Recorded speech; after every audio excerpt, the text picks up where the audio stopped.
Level engineering entrance എക്സാമിനേഷന് മിന്നും വിജയം കരസ്ഥമാക്കിയ മഹാദേവൻ സഞ്ജു ആണ് നമ്മളോട് കൂടിയുള്ളത്.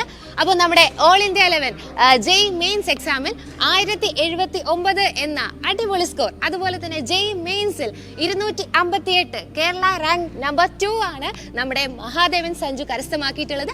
അപ്പോൾ നമുക്ക് ആളെയും കുടുംബത്തെയും ഒന്ന് പരിചയപ്പെടാം. ഹലോ മഹാദേവൻ. ഹലോ. അപ്പോൾ ഈ ഒരു നിമിഷത്തിൽ എന്താണ് തോന്നുന്നത്? വളരെയധികം സന്തോഷമുണ്ട് ഇവിടെ വരാൻ, കുടുംബത്തോടൊപ്പം വരാൻ പറ്റിയിൽ.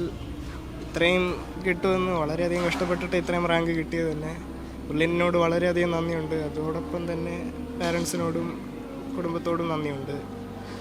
എല്ലാവരുടെയും സപ്പോർട്ടുള്ളവരുടെ കഷ്ടപ്പെട്ടതുകൊണ്ടും ഇത്രയും കിട്ടി. നമ്മുടെ മഹാദേവൻ ഇൻ്റഗ്രേറ്റഡ് ബാച്ചിലാണ്, നമ്മുടെ തിരുവനന്തപുരം സെൻറ്ററിലാണ് പഠിച്ചിട്ടുള്ളത്. അപ്പം ആളുടെ ഫാമിലിയെ നമുക്കൊന്ന് പരിചയപ്പെടാം. Hello ma'am. Hello sir. അപ്പം ഒന്ന് ഇൻട്രൊഡ്യൂസ് ചെയ്യോ? എൻ്റെ പേര് സഞ്ജു എന്നാണ്. ഞാൻ ടെക്നോ പാർക്കിലെ ക്വസ്റ്റ് ഗ്ലോബൽ എന്ന് പറഞ്ഞ കമ്പനിയിൽ വർക്ക് ചെയ്യുന്നു. ഇപ്പോൾ 25 വർഷമായിട്ട് ഞങ്ങൾ തിരുവനന്തപുരത്ത് തന്നെയാണ്. ഇതെൻ്റെ ഭാര്യ ഷീജ, എൻ്റെ അമ്മ ജാനകി. അപ്പോൾ 10ാം ക്ലാസ് കഴിഞ്ഞ ഉടനെ നേരത്തെ ആരോ സ്റ്റേജിൽ പറഞ്ഞ പോലെ എവിടെ ചേർന്ന് പഠിക്കണം എന്നുള്ളൊരു ചോദ്യം ഉണ്ടായിരുന്നു. അപ്പോൾ അതുവരെ അവൻ തിരുവനന്തപുരത്ത് ലയോള സ്കൂളിലായിരുന്നു പഠിച്ചിരുന്നത്. അപ്പം ബ്രില്യൻറ്റിൽ പഠിക്കാമെന്ന് വിചാരിച്ചപ്പോൾ അന്ന് ആ സമയത്ത് ലയോളയ്ക്ക് ബ്രില്യൻറ്റുമായിട്ട് ടൈപ്പ് ഇല്ലായിരുന്നു. അപ്പം ബ്രില്യൻറ്റിൽ പഠിക്കാൻ വേണ്ടി അവൻ ഇഷ്ടപ്പെട്ട ലയോള സ്കൂളിൽ നിന്ന് മാറി സെൻറ്റ് തോമസ് സ്കൂളിലേക്ക് പഠനത്തിന് വേണ്ടി മാറുകയാണ് ചെയ്തത്. പക്ഷേ അത് വളരെ നല്ലൊരു തീരുമാനമായിരുന്നു എന്നുള്ളതാണ് ഇപ്പോൾ ബോധ്യപ്പെടുന്നത്.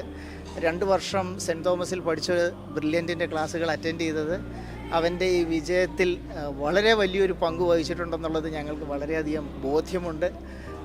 ബ്രില്യൻറ്റിലെ അധ്യാപകരായാലും കോർഡിനേറ്റേഴ്സ് ആയാലും എല്ലാവരും വളരെ വളരെ കൺസേൺഡ് ആയിരുന്നു അവൻ്റെ കാര്യത്തിൽ. ഓരോ ദിവസവും ഉള്ള പ്രോഗ്രസ്സുകൾ അറിയിക്കുമായിരുന്നു, എവിടെയൊക്കെ ശ്രദ്ധിക്കണമെന്നുള്ള പറയുമായിരുന്നു. അപ്പോൾ അത് എനിക്ക് തോന്നുന്നു വളരെ വളരെയധികം സഹായിച്ചിട്ടുണ്ട് അവൻ്റെ ഈ യാത്രയിൽ. എല്ലാവരോടും കടപ്പെട്ടിരിക്കുന്നു. താങ്ക്സ്. മാമിന് എന്താണ് ഈ ഒരു വിജയത്തെക്കുറിച്ച് പറയാനുള്ളത്? ഈ 2 വർഷം നന്നായിട്ട് ഹാർഡ് വർക്ക് ചെയ്തു. വളരെ സിസ്റ്റമാറ്റിക് ആയിട്ടായിരുന്നു. ചില എക്സാംസിൽ ബാക്കിലോട്ട് പോകുമ്പോൾ അത് കറക്റ്റായിട്ടിരുന്ന് നോക്കി അനലൈസ് ചെയ്ത് അടുത്ത പ്രാവശ്യം എവിടെ ഇമ്പ്രൂവ് ചെയ്യണം എന്നൊക്കെ അവൻ കറക്റ്റായിട്ട് ശ്രദ്ധിച്ച് അവൻ വളരെ സിസ്റ്റമാറ്റിക് ആയിട്ട് മുമ്പോട്ട് പോയി.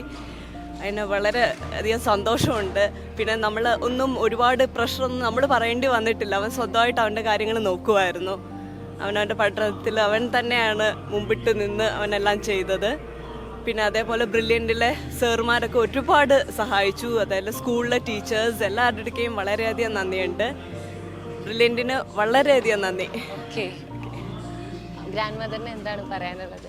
അവൻ്റെ സ്ഥിര പരിശ്രമം തന്നെയാണ് ഈ വിജയത്തിന് പ്രധാന കാരണം. അതിനോടൊപ്പം തന്നെ അവൻ്റെ സ്കൂളിലെ ടീച്ചേഴ്സും പിന്നെ ബ്രില്യൻറ്റിലെ കോച്ചിങ്ങും അവൻ്റെ അശ്രാന്ത പരിശ്രമവും എല്ലാം, ഇതിൻ്റെ എല്ലാറ്റിനുപരി ദൈവത്തിൻ്റെ അനുഗ്രഹവും എല്ലാമാണ് ഈ പ്രശസ്ത വിജയത്തിനുള്ള പ്രധാന കാരണം. എല്ലാവരോടും നന്ദി പറയുന്നു. മേലിലും അവന് എല്ലാവിധ വിജയങ്ങളും എല്ലാ കാര്യത്തിലും ഉണ്ടാകാൻ പ്രാർത്ഥിച്ചു. അപ്പം മോനെ, നമ്മൾ ഈ ഒരു +2വിനോടൊപ്പം തന്നെയുള്ള ഈ എൻട്രൻസ് കോച്ചിങ് എല്ലാവർക്കും ഒരു ഡൗട്ട് ഉള്ളതാണ്. അത് നമുക്ക് എത്രമാത്രം അത് എഫേർട്ട്ലെസ് ആയിട്ട് അത് ചെയ്യാൻ പറ്റും എന്നുള്ളത് എല്ലാവർക്കും ഒരു ഡൗട്ടുള്ള കാര്യമാണ്. അപ്പോൾ മോൻ എങ്ങനെയാണ് അതൊരു മാനേജ് ചെയ്ത് കൊണ്ടുപോയത്? ആദ്യം വളരെയധികം ബുദ്ധിമുട്ടുണ്ടായിരുന്നു. കാരണം ആദ്യമായിട്ട് ഇതുപോലെ രണ്ടും പഠിക്കുന്നത്. അപ്പോൾ എൻട്രൻസ് കോച്ചിങ്ങും വേണമായിരുന്നു, അതിൻ്റെ കൂടെ തന്നെ ബോർഡ് എക്സാമിനുള്ള പഠിത്തവും. കൺഫ്യൂഷൻ ഉണ്ടായിരുന്നു. പിന്നെ പയ്യെ ബ്രില്യൻറ്റിലെ സാറുമാരും എല്ലാവരും സഹായിച്ചു, ടൈം മാനേജ്മെന്റിനൊക്കെ. നമ്മുടെ ഇത് എൻട്രൻസിന്റെ ഓറിയന്റഡ് ആയിട്ട് പഠിക്കുന്നു. അപ്പോൾ ബോർഡ് എക്സാമും രണ്ടും ഷെഡ്യൂൾ ചെയ്ത് അങ്ങനെയാണ് പോയിക്കൊണ്ടിരുന്നത്. ശരിക്കും പറഞ്ഞാൽ ബ്രില്യൻറ്റിൽ അവർ ഫിസിക്സ്, കെമിസ്ട്രി, മാത്സ് വളരെ ഡീറ്റെയിൽ ആയിട്ട് അവർ സാറുമാരെല്ലാം എടുക്കുന്നതാണ്. അപ്പോൾ ബോർഡ് എക്സാമിന് അവർ ഡെറിവേഷൻസും ഒക്കെ ചോദിക്കും, ഇക്വേഷൻസിൻ്റെ ഒക്കെ. പക്ഷേ ബ്രില്യൻറ്റ് മര്യാദ ക്ലാസ് കേട്ടുകൊണ്ടിരുന്ന ബോർഡ് എക്സാമിനുള്ള ട്രെയിനിങ് തന്നെ ആവും. അതുകൊണ്ട് നമ്മുടെ ലേണിംഗ് ആപ്പുകളും നമ്മുടെ ഈ ഒരു സിസ്റ്റമാറ്റിക് ആയിട്ടുള്ള ഈ ഒരു അപ്രോച്ച്, അതായത് ഇപ്പം ഇന്ന ദിവസം ഇന്ന ടൈം ടേബിളിൽ ഇന്ന ക്ലാസ്സുകൾ കാണുക, അങ്ങനെയല്ലേ നമ്മൾ പോകുന്നത്. അതേപോലെ വീക്ക്ലി എക്സാമുകളും ആണ്. നമ്മൾ വീക്ക്ലി എക്സാം ആ പോർഷൻസ് തന്നെ ഞാൻ നോക്കിക്കൊണ്ടിരിക്കുമായിരുന്നു. അങ്ങനെയാണ് ഞാൻ പഠിച്ചുകൊണ്ടിരുന്നത്. നമ്മുടെ മോഡൽ എക്സാമുകളൊക്കെയോ? മോഡൽ എക്സാം എല്ലാ എക്സാമും എഴുതണം, അത് ഇമ്പോർട്ടൻ്റ്. അറിയത്തില്ലെങ്കിലും ആ ചാപ്റ്റർ കോൺഫിഡൻസ് ഇല്ലെങ്കിലും എഴുതണം, എന്നാലേ കോൺഫിഡൻസ് ബിൽഡപ്പ് ആവത്തുള്ളൂ എക്സാം എഴുതാൻ. ഓക്കെ, അപ്പം ഇത്രയും അധികം ഈ ഒരു വിജയത്തിൽ നിൽക്കുകയാണ്. അപ്പം എന്തായാലും ഒരു ഫ്യൂച്ചറിൽ ഈ ഒരു കോളേജിൽ പഠിക്കണം, അല്ലെങ്കിൽ ഈ ഒരു സ്ട്രീമിൽ പഠിക്കണം എന്ന് മോൻ എന്തായാലും ഒരു ആഗ്രഹം ഉണ്ടാവും അല്ലേ? മഹാദേവൻ എന്തായാലും ഇന്നൊരു സ്ട്രീമിൽ ഇന്നൊരു കോളേജിൽ പഠിക്കണം എന്ന് ആഗ്രഹം ഉണ്ടാവും. അപ്പോൾ അതിനെക്കുറിച്ച് ഒന്ന് പറയൂ. പഠിക്കാൻ ഉദ്ദേശിക്കുന്ന IIT മദ്രാസിലാണ്. അവിടെ ഇലക്ട്രിക്കൽ എടുക്കാനാണ് ഉദ്ദേശിക്കുന്നത്. ഓക്കെ, അപ്പോൾ അച്ഛനും അമ്മയും എഞ്ചിനീയറിംഗ് ബാക്ക്ഗ്രൗണ്ടുള്ള ആൾക്കാരാണ്. അപ്പം മോനും അതേ പാതയിൽ കൂടെ തന്നെ വിജയത്തിലേക്ക് ഇതാ പോയിക്കൊണ്ടിരിക്കുകയാണ്. അപ്പം ഇനി വരുന്ന ഫ്യൂച്ചറിൽ വരുന്ന ഇതേപോലെ എക്സാമുകൾ എഴുതാൻ ആഗ്രഹിക്കുന്ന നമ്മുടെ വിദ്യാർത്ഥികളോട് മോൻ എന്താണ് ഇപ്പോൾ പറയാനുള്ളത്? നീ ബ്രില്യൻറ്റിലോട്ട് വന്നാൽ തന്നെ നിങ്ങൾ രക്ഷപ്പെട്ടു. ബ്രില്യൻറ്റ് എല്ലാ അവസരങ്ങളും ഒരുക്കി തരും. മെറ്റീരിയൽ ആണെങ്കിലും ക്ലാസ്സസ് ആണെങ്കിലും എല്ലാം അവർ തരും. അവരുടെ ഒപ്പം പഠിച്ചു പോയാൽ എന്തായാലും നല്ലൊരു റിസൾട്ട് കിട്ടും. നേരത്തെ പറഞ്ഞ പോലെ അവൻ്റെ ഈ വിജയത്തിന് പിന്നിൽ ഒത്തിരി അധികം ആളുകളുടെ പ്രയത്നമുണ്ടെങ്കിലും 1-2 പേരുടെ പേരുകൾ എടുത്തു പറയേണ്ടതുണ്ടെന്ന് തോന്നുന്നു. ഒന്ന്, ആദ്യം കോർഡിനേറ്ററായിരുന്ന ടോം സർ, ഇപ്പോൾ ഇല്ല, അദ്ദേഹം ഹയർ സ്റ്റഡീസിന് പോയിരിക്കുകയാണ്. പക്ഷേ അദ്ദേഹം തുടങ്ങി. അക്സ മാം, അർജുൻ സാർ, ഡാനി സാർ, ഇവരുടെയൊക്കെ അവർ സ്വന്തം കുഞ്ഞിനെ പോലെയാണ് അവനെ നോക്കിയിരുന്നത്.